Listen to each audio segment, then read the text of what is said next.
I knew exactly what I was going to do after that. Normally when you're fishing, when you're fishing, you get the strike, and it's kind of on a tight line. The first strike I had on this rod was on a slack line, and that meant the world to me. Why? Because we were snap jigging in weeds.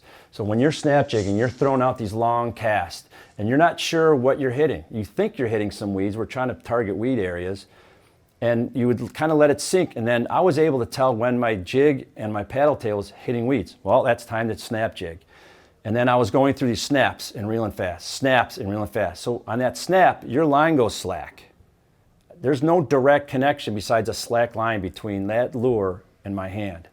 I would feel these electric strikes that I've never felt before. Thump!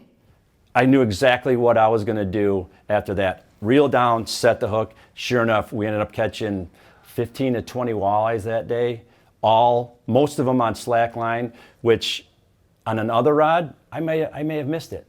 I may have missed that bite. I may have missed how that thing came through the weeds and attacked my slack line. I've been, wow, what was that? I may have missed it. But like I said, because all that information is being downloaded through these guides that are now the exact same material as the blank, that's why I felt those strikes more than I've ever felt them before. You have to fish this rod. You can take my word for it. I can tell you that these are carbon frames. This is a carbon graphite blank. It's highly sensitive, tremendously light, and it's sending all kinds of information. You can take my word for it, or better yet, you have to fish this rod.